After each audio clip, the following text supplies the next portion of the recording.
You're listening to Montgomery Creek Outdoors. Kick off your boots and kick up your heels. Today's adventure starts right now.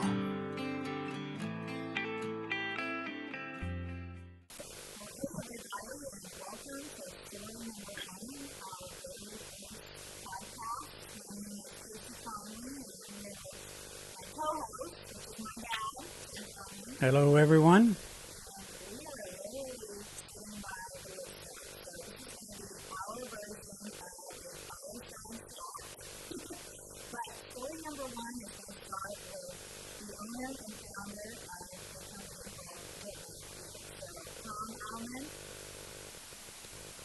Yes, I'm here. I am here. Thank you both for having me on. I'm excited to be a part of it.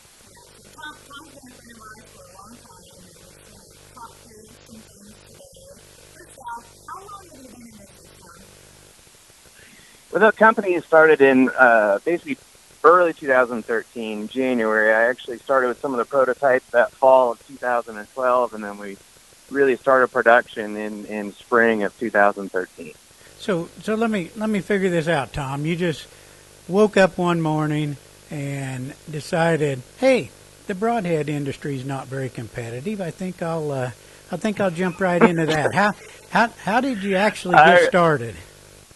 I'll tell you, and it's kind of a long story, but it's not. I just had always been a fan or kind of a connoisseur of broadheads, and I tried a lot of different stuff. And frankly, at that point in my life, I was fortunate to be able to be traveling a lot and hunting and internationally, and especially some trips to Africa. And I kind of had always wanted something that wasn't out there, and I wanted a dependable two-blade with a bleeder blade that would penetrate well and still be able to hold up and at a price that wasn't outlandish. And so literally, I mean, in the day and age we are, guys, as everybody knows, it's just an amazing time to be alive. And I started researching on the internet, different machine shops and how to get something I want made. And then I ordered my first prototypes. And I remember my wife, Robin, thought it was crazy when I wrote a check to some dude $600 to make me a dozen broadheads. And it was crazy. But I tested those, and it just, frankly, has grown and grown from there to what it is today.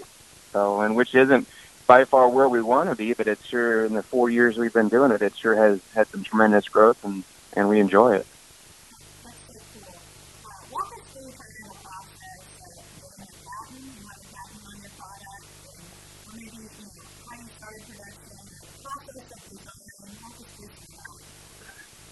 Absolutely. Yes, we do have our product patented, and that is quite a procedure. What do we have patents on is I have two of them, and then I have a trademark as well. But the patents themselves cover what we call the modular weight system, which is unique to our broadhead, that allows it to be shot as either 100 grains or 125 grains, and it's just a little weight collar that threads onto the back of the broadhead where the broadhead and the arrow shaft meet.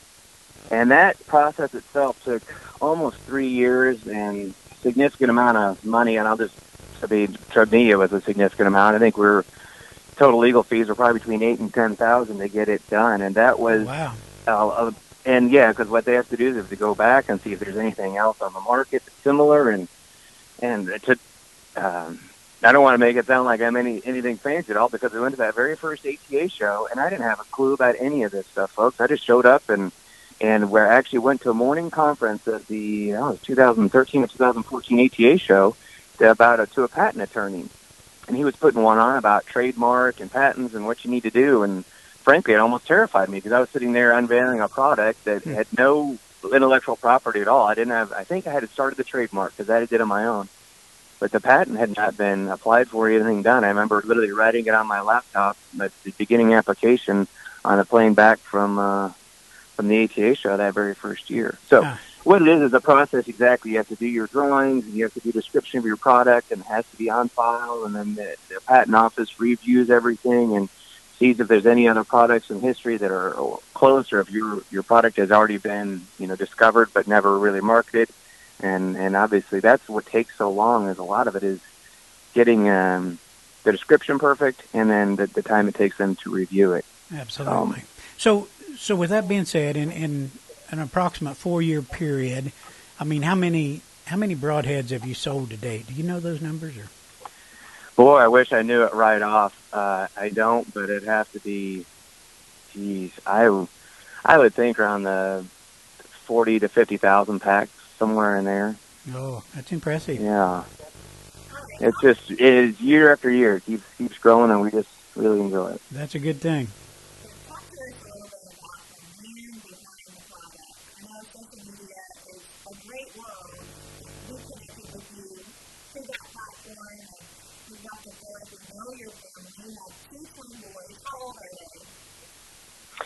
My boys are 6 years old now, and that's absolutely wonderful. That's the foundation of our company. I mean, when I set the $600 to get the prototype started, it was my wife Robin and I, and we had at that point 2-year-old little boys at home, and she has been supportive from day one, because actually what really got it kicked off was that fall of 13.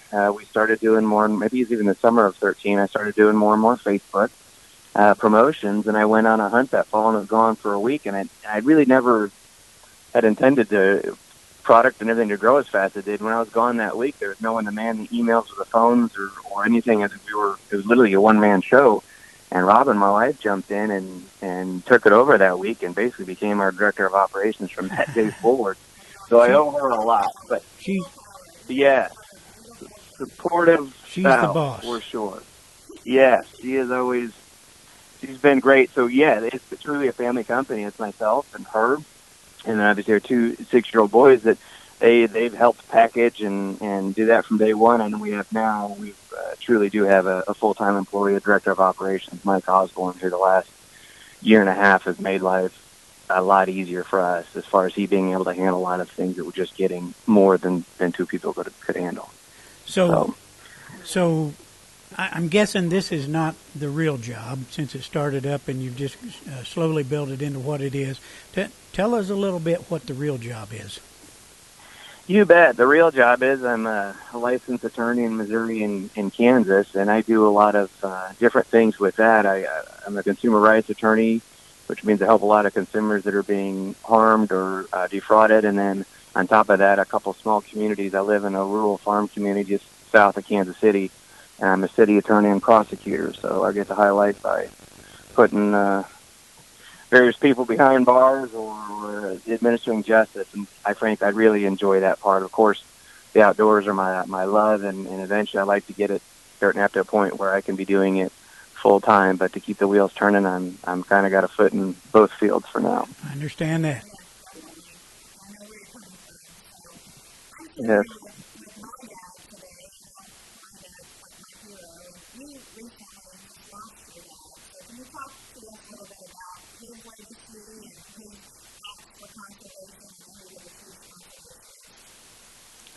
Absolutely, and that's where all this started. I talk about the fall or the early 13 being, but since the time I was probably 5 or 6 years old, we've had this family farm in just south of Kansas City here, and I was actually grew up in Springfield, Missouri, the home of Bass Pro Shops, and that was always, I loved the store, and I would go there even as a kid to get my hair cut, and that helped. But the most thing was my dad was always a big conservationist and small game hunter, and he would occasionally deer hunt with a rifle. But he would take us, the 2.5, 3 hours from our home up to our farm south of Kansas City, which was his farm, had been his family and his dad. And when his dad passed, he was able at the time to buy all the interest of all his remaining siblings out. And since that time, when I was, like I said, approximately 8 or 9 years old, we'd go up there nearly every weekend throughout the year, if not every other weekend, and fish or hunt or ride four-wheelers. And as I got into junior high, and we really started the land management aspect, I was, although he was an outdoorsman, he never was a bow hunter, never really had a whole lot of interest in it. But I started picking that up, and then together we both really started doing a lot of conservation projects throughout junior high and high school. Every spring break I'd spend at our farm planting trees, a little with a spade, and then later on we had a little Massey Ferguson, the pull behind little furrow tree plow, and we planted literally hundreds of thousands of trees, I would say, in the time from I was 14 until early 20s. And that's what really kicked it off. And we got into the food plots and land management, and and doing and learning prescribed burns and learning how to put in a food plot. And by no means am I, proficient farmer, and I have a respect for guys that are, but I sure enjoy the heck out of it. And that's something he instilled in me, was the conservation aspects of land management. And frankly, I still enjoy hunting a great deal, but it's that and taking that into the next generation and managing my wildlife has become almost more important to me and exciting than even hunting has. That is what it's all about, for sure.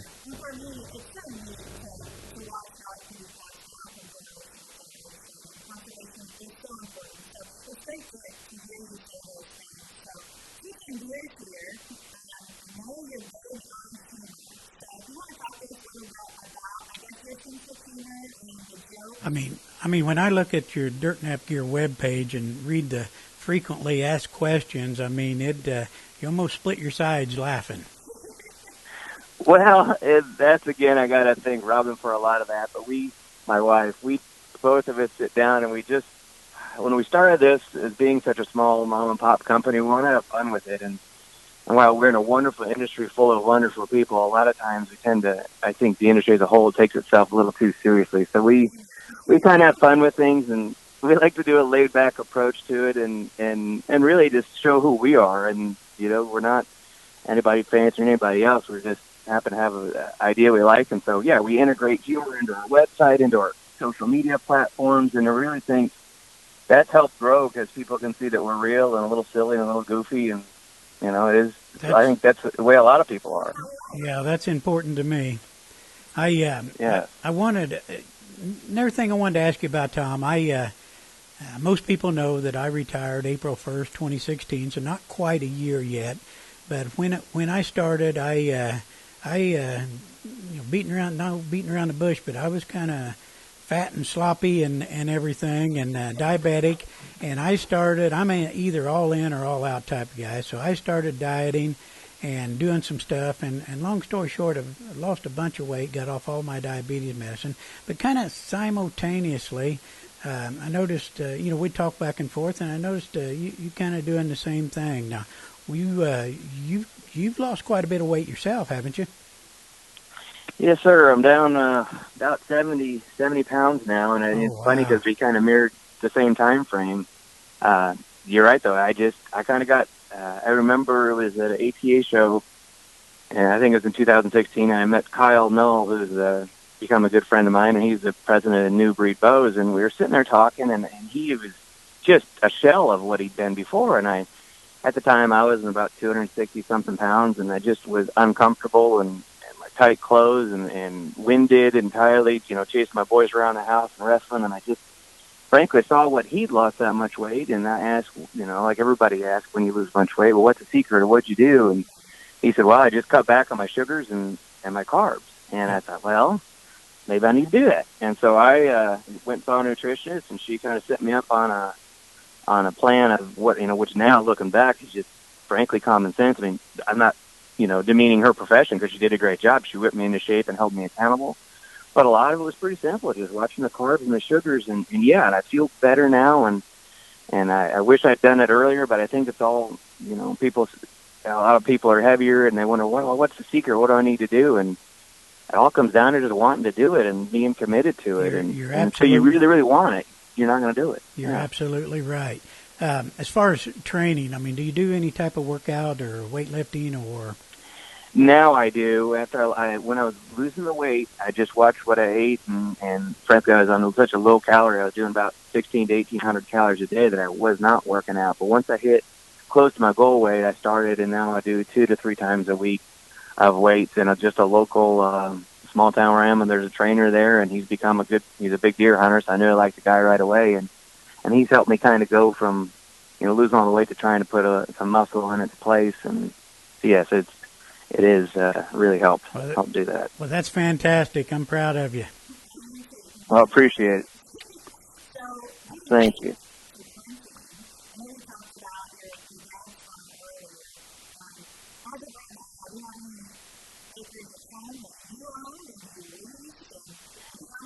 Yeah. Well, we've got when my dad passed like a couple days after Thanksgiving, and he had always let us know that the family farm, would eventually be ours, and to kind of carry on the tradition. So my brother and my sister and I did inherit the farm.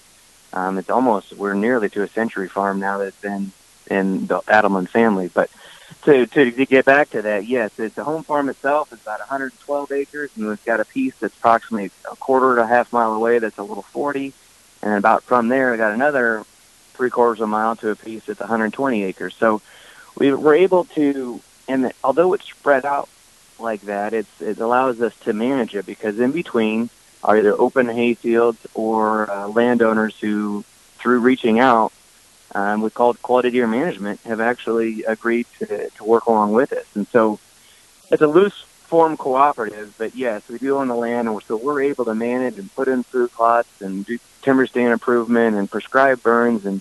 And while our neighbors may not do those same types of things, at least they're not out there shooting every young 6-point or small 8 that walks by, which has really made a difference. That's important. Yes. But that has become such a fun thing. I mean, Casey, like you're talking about, we end this conservation lineage. I mean, I've taken the boys out there and had them participate in prescribed burn, which, as you can imagine, 6-year-old boys think fire is cool anyways. So we do that. I have them help me shed antler hunts since they've been little guys. We've been shed antlers, and I'm not above saying I even I stage some. I go out the day before and throw little 3 points and 4 points and make sure the boys found them and things like that. Just now, wait a minute. just to make them feel good. That's nice of you. That's good. Oh, wow. Right. Keep them interested.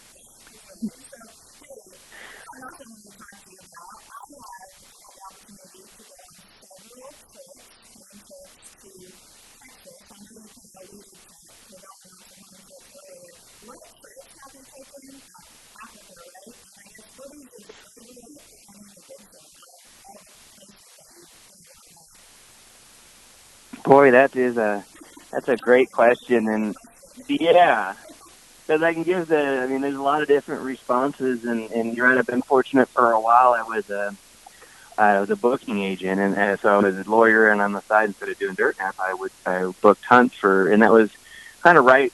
I would say early 2000s, mid 2000s, when a lot of the online access things were changing. A booking agent used to be a guy that would send out mailers or letters, and I hit it right at the time where I was able to supplement my income with some of these outfitters I'd find online and that have newer websites, and I'd pair them up with a hunter who wanted to go to Africa or Spain, or even had some go to Japan or South America. And so as a byproduct of that, to be able to market their product, their trips effectively, I'd get to go either at a reduced rate. A couple of them I got to go for free. And so, yeah, I got to experience Africa and Japan and Spain and a lot of western states, Colorado, Wyoming, down to Texas. And so I don't, as a specific one that stands out of my favorite anywhere in Africa, Botswana is just beautiful, but hands down, I mean, without the cheese factor being too high, it's opening day before rifle season on my family farm in Missouri that I'll take any day of the week. And we don't hunt it with rifles anymore, but it's just the social. My brother, and before my brother passed, yes, we'd all get together, and now my dad and one of my brothers are gone. It's just my brother, my brother-in-law, and one family friend, and we're about ready to introduce all these our sons and daughters into the mix. We've got a little girl who's 4 and boys who are 6, and a guy who's 8, and so I don't know. Sincerely, that's my favorite hunt of the year, but I do get to do a lot of fun things and that I enjoy, but it's sure hard to beat being at home. Favorite hunting adventure is always the last one you had. That's for certain. Hey, I want to back up. I got called out on this shed thing where Casey acts like she's going out there and planting these big sheds I've been finding, and I just want to clarify that I've walked a lot of miles this spring, and I've found 7, 3 of them pretty nice ones. But I know you found a few sheds. What's your numbers for the year so far? I'm having the funniest year. I'm having the best year for big antlers and the worst year for overall numbers ever. I've only found 3 so far, but the first one was in the one. I found his match set, and he's almost tapping 160s. And then I found a side that was a nice 40-inch side. But other than that, this year I invested in one of we we traveled a lot of trade shows, and so I met a gentleman who was selling those cellular trail cameras, and I was able to pick one up at a decent price. And so I forwarded me pictures, and you wouldn't believe it, but even right now, Tim and Casey, I've got lots, I would say 60 to 70% of quote-unquote my deer run around with both antlers on. Oh, wow. And it just is a late year on my farm. I don't get it, but Yeah. I plan on heading out this weekend and looking for some more. But well, good luck. Yeah. Turkey season is next up, I guess. You got turkeys on your properties you hunt? We do. We have. It's so thick, like I said. But we do get birds through. A lot of the neighboring properties that are hay fields and hay farm get a lot of them, but we do have some resident birds that I'll be chasing this spring for sure. So we're always a mid-April start. How about you guys? Well, it's toward the end of April this year, and I'm afraid the grass is going to be knee high, if not waist high, and I don't know, may do good things for turkeys, but it may not do such good thing for turkey hunters. We'll find out. I think we are in for an early spring for sure. And the nice part, Missouri does recognize, they'll, just like with our deer rifle season, they'll do the youth turkey season generally the week before. And normally that hits perfect right when it's prime time. And then, so that's awesome. But, So are the boys shooting shotguns and stuff yet? Are they going to be turkey hunting or not yet? I don't know if they will yet. We've been shooting a lot of bows in the yard, and we've been shooting 22s and BB guns. But I don't know if we're ready for the turkeys quite yet. I think I could probably get them in a blind. Yeah, the shotgun's quite a step up when you're little fellers. Yes. It'll come. You blink your eyes a couple of times and it'll be here. I promise you that. Yes, I believe that. I do.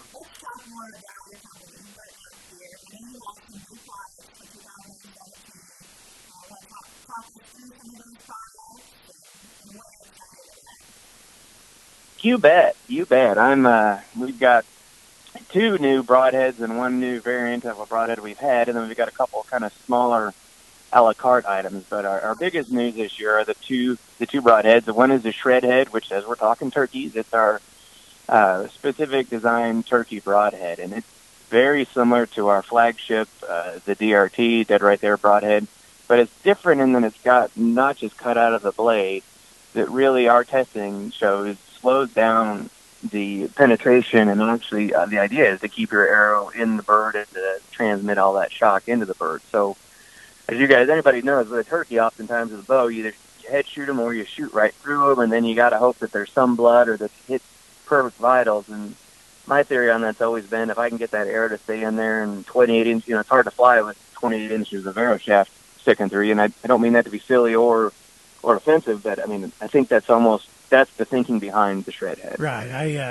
I think that hard thump, that's going to grab feathers, it's going to grab flesh, it's going to thump them a lot harder than what 2 or 3 years ago I shot a turkey with a conventional DRT, and of course it zipped right through them, just what you want for a big game broadhead. But with that being said, the turkey didn't really know he was dead yet, and when they take off on a fly, I got fortunate; he just flew across the field and died in the air and fell where I could go straight to him. But I think that thump that this is designed is going to be huge for turkey hunters. I do too, and I appreciate you guys saying that. And we've even added, we've got little small game collars that can go behind them. They look like a little ninja star. And frankly, those in our testing too really helped, especially for guys and gals shooting high kinetic energy, 65 to 70 pounds, and a heavy setup. That even that extra little bit of resistance helps. But that's our turkey head, and then we have a new it's a hybrid head. It's a BMF, both mechanical and fixed, and it's something we're really excited to be bringing to market. The DRT, as I said, has been our standard, and it's a fixed blade. I wanted to have something for that other half of the market we've been missing, the folks that like expandable, but the old school bow hunter and me can't go completely mechanical. I'm not a big fan of rubber bands. I understand that. Blades. So what we did is we did this hybrid, and it's got a 1-inch main, just a normal 2-blade cutting blade on it, and then it's got 2 expandable blades that pop out the sides, and that gives you another 1.25 inches. So a total of 2.25 inches of cutting surface, and it's got a little internal cam and spring system, so there's no external O-rings or snap rings or any of that nonsense. So now, one thing I did notice is you added a new color this year, blue. Matches my eyes. That's what I will be shooting. I just so you know. But now, speaking of eye color, Tom, what color are your eyes? I've got one of each. I got a blue eye and a brown eye. Genetically mutated. I used to have a dog that way, Tom.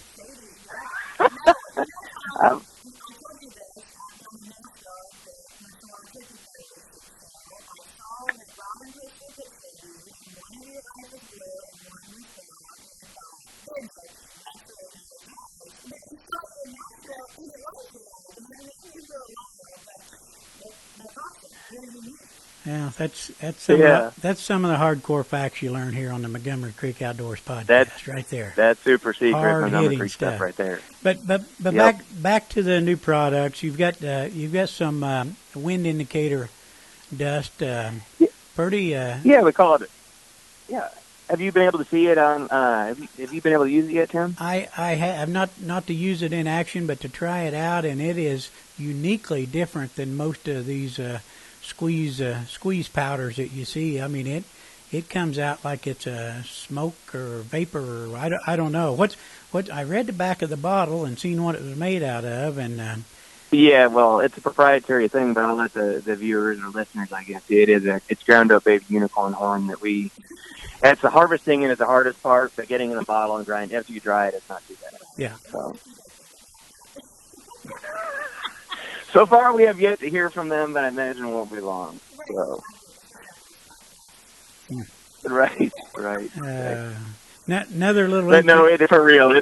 It's a neat little deal, and as you said, it's almost a smoke, or like you see those people smoking those vapor cigarettes, or there's other products that all that. It has nothing. I mean, there's no.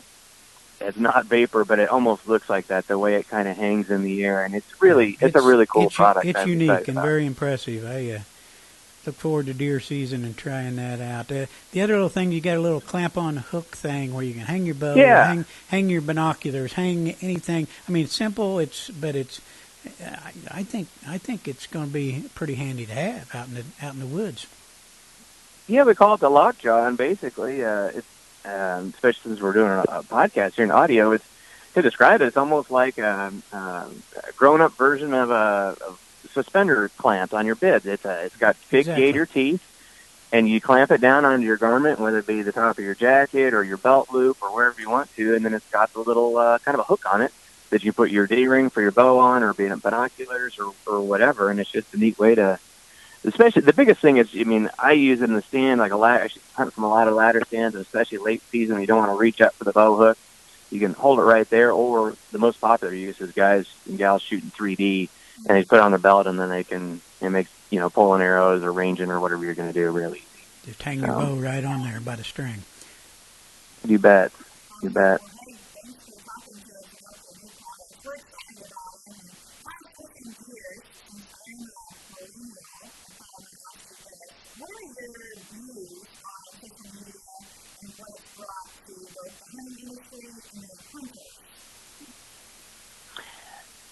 Without being overly dramatic, I think we're in one of the best times to be alive. I think we've got opportunities right now to get to people and to spread our word, whether that be as a manufacturer, as a person, as a Christian, whatever you want. And now is the time, and it's just a beautiful time because you can reach consumers before where, at least I'll put on my manufacturer hat, we would have had to run thousands and thousands of dollars. And in the first year or two, we spent a lot of money to get quarter page or eighth page in the back of a national bow hunting publication. Right. And I think we're in that transition time right now where you can reach out on social media, and as more and more people, as it gathers steam, it's an exciting time. And it's for manufacturers or for even people. So, and as hunters, I think social media offers us the opportunity to be able to portray the importance of family and the outdoors, the importance of being a steward and a conservationist. And yes, does that occasional bloody, horrible picture that someone puts up, does that hurt us? Yes, but I think we can offset that by explaining and showing that we as hunters and conservationists are good people, and we're in your community, and we're not Bubba with a six-pack and a loud truck, and that's not who we are. Well, see, I'm a little bit older than Casey and you both, and back in my heyday, one, a hunter from Texas or a hunter from Missouri or something. I mean, me living in Indiana, I would have had no way, shape, or form to have contact with them, to become friends with them, or anything like that. It's that allows this to happen this day and age, and not only happen, it's instantaneous. I mean, you talked about putting stuff in a magazine. I mean, the process of that just took so much time before that hit a viewer's eyes. By the time you got it ready, you sent it, they published it, they got the magazines out, someone bought it, they looked at it. I mean, there was a big old time lapse there. With social media, it's instant. I can go out and find a shed right now that Casey planted for me, evidently, and I can have that thing up and rolling, and somebody from California can be on there congratulating me on it. I mean, that's just, it's amazing. It's you wonder what's next. Right.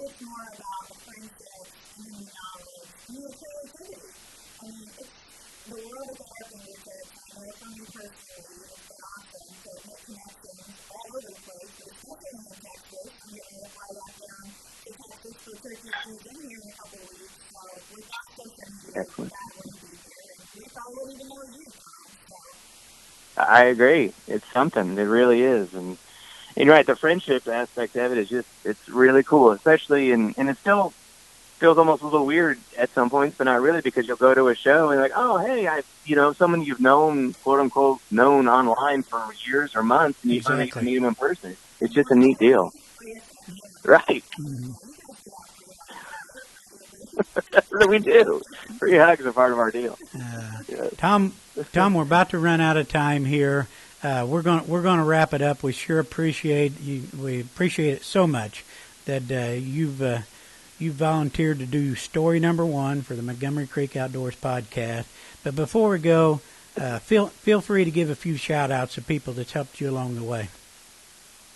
Oh, I would sure like to thank my wife, Robin, for sure, for always being there and helping us get this thing off the ground, and even to get us to where we are today. Definitely to thank some Aaron Jones, Mike Osborne, and Josh Cullen have been 3 of our guys that have helped me to get this company to where it is and where it continues to go. And like I said, I definitely want to thank my dad, rest in peace, that he instilled a conservation ethic and the love of the outdoors. And without that, I don't know where our heritage would be without people like that. So I want to thank you guys too for having me on. It means a lot to me to be able to be the first one you guys have had, and I think you guys are a great dynamic duo, and it's just neat to see the family aspect too. Somebody had to be the guinea pig, Tom. You're the man.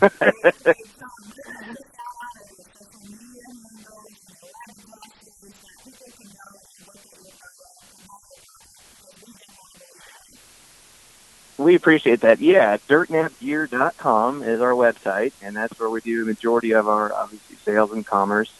We are in a number of shops, and archery shop that continues to grow. But dirtnapgear.com, and then Facebook is our Dirtnap Space Gear, and our Instagram is Dirtnap Gear altogether. And so you can look at any of those, and we do have a link to our Twitter. We're not as active on Twitter yet as we need to be, but we also have quite a few videos floating around YouTube and Vimeo and things of that